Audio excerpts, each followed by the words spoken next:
Hello my dear friends, welcome back to my channel. তো যারা আমার চ্যানেলে নতুন তাদের কাছে রিকোয়েস্ট, প্লিজ চ্যানেলটিকে সাবস্ক্রাইব করে আমাকে সাপোর্ট করবেন, যাতে এভাবেই নতুন নতুন ড্রামার এক্সপিরিয়েন্স আপনাদের জন্য নিয়ে আসতে পারি আমি। এক্সপ্লেনেশন শুরু করা যাক। তো আগের এপিসোডের লাস্টে আমরা দেখেছিলাম যখন চিংসি জিঙ্গিয়াকে এটা বলে সেখান দিয়ে নিয়ে যাচ্ছিল যে আজ থেকে আমি তোমাকে প্রোটেক্ট করবো এখানে, তখন সুপারভাইজার বলে যে এমন ভাবে বলছো তুমি যেন তুমি এখানে কোনো বড় পোস্টে কাজ করো। বাট জিঙ্গিয়াকে বলে যে তুমি তার ব্যাপারে কিছু কান দিও না, কারণ সে একটু বেশি বলে। এটা বলে তাকে সেখান দিয়ে নিয়ে চলে যায়। নেক্সট সিনে আমরা দেখি জিঙ্গিয়া সুপারভাইজারের জন্য লাঞ্চ নিয়ে এসেছিল এন্ড সেটা সুপারভাইজারকে দিয়ে বলে যে ম্যাডাম এটার 37 ইউয়ান হয়েছে।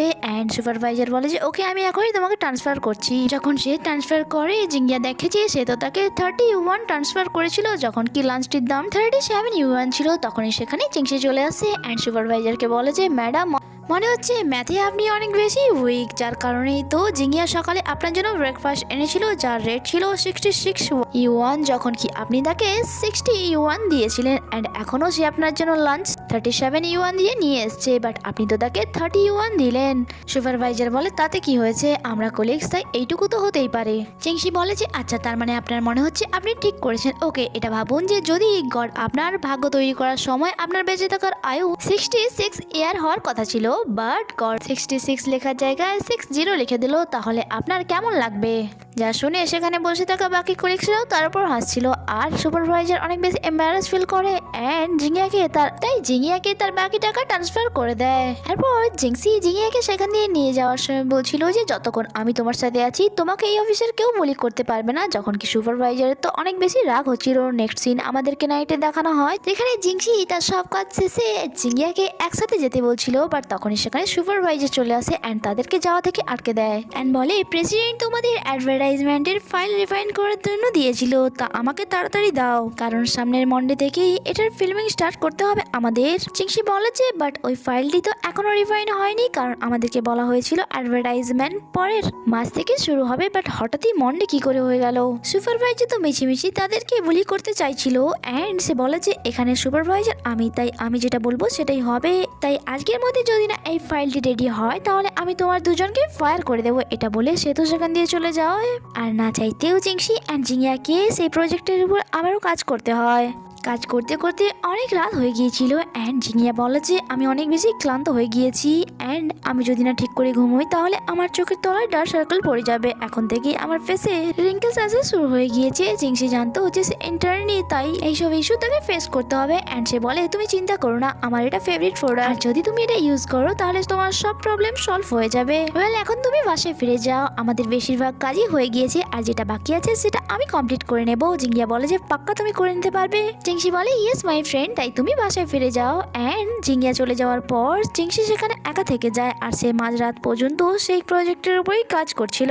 আর যখন ট্যাঙ্ক বাসায় ফিরছিল সে ঘড়ি দেখে রাত 1:30 বাজছে অ্যান্ড সেখানে জিংসিকে দেখে সে কোনো আওয়াজ করে না। অন্যদিকে জিংসি রাত জেগে কাজ করার কারণে সে অনেক বেশি ক্লান্ত হয়ে পড়েছিল অ্যান্ড তার ঘুম পাচ্ছিল, বাট সে নিজের থেকে নিজেকেই বলছিল যে জিংসি তুমি ঘুমোতে পারো না, সকালের মধ্যেই তোমাকে এই কাজটি কমপ্লিট করতে হবে। অ্যান্ড তাই নিজেকে জাগিয়ে রাখার জন্য সে চড়ে চড়ে পোয়েমস পড়ছিল আর এইসব সেখানে দাঁড়িয়ে দাঁড়িয়ে ট্যাংও দেখছিল আর তাকে দেখে হাসিও পাচ্ছিল তার, বাট সে তাকে ডিস্টার্ব না করে সেখান থেকে চলে যায়। নেক্সট সিন আমাদের মর্নিং এ দেখানো হয়, রাতে সমস্ত কাজ কমপ্লিট করার পর চিংসি অনেক বেশি ক্লান্ত হয়ে পড়েছিল, তাই সেখানেই বসে বসে সে তার ডেস্কে ঘুমিয়ে পড়েছিল। আর মর্নিং এ যখন সুপারভাইজার এসে ফাইল চেক করে দেখে তার সমস্ত কাজ কমপ্লিট হয়ে গিয়েছে, কারণ সুপারভাইজারের আইডিয়া ছিল না যে এইটুকু টাইমের মধ্যে জিংসি তার সমস্ত কাজ কমপ্লিট করে নেবে, তাই তার অনেক বেশি রাগ হচ্ছিল।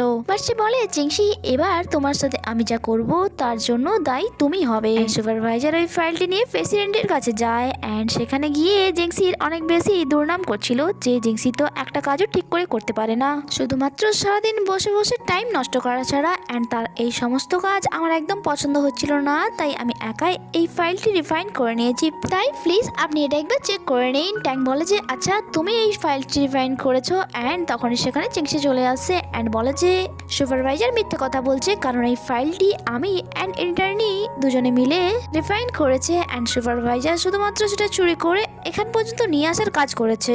সুপারভাইজার বলে, তার মানে তুমি আমার উপর চুরির বদনাম লাগাতে চাইছো?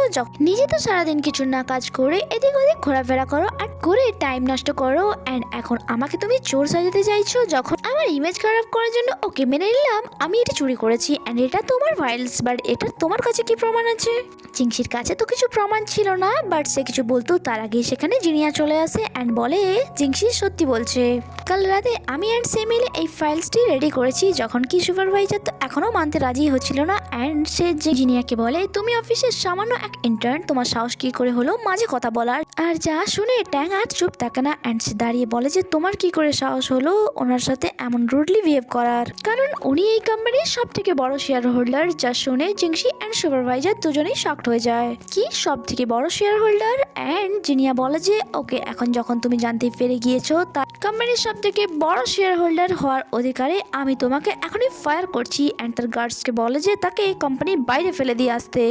যখন কি জিংসি অবাক হয়ে ভাবছিল যে এইসব কি হচ্ছে এন্ড সেখানে দাঁড়িয়ে থাকা ট্যাং জিনিয়াকে বলে, আন্টি আপনি অফিসে আসতে চলেছেন, এটা আমাকে আগে কেন জানাননি? আমি কতক্ষণ ধরে আপনার জন্য ওয়েট করছি। যা শুনে তো জিংসি আরো বেশি শকড হয়ে যায়। আন্টি জিনিয়া তুমি ট্যাংয়ের আন্টি হও? আর যা শুনে ট্যাং অবাক হয়ে যায় যে তোমরা দুজন একে অপরকে আগে থেকেই জানো।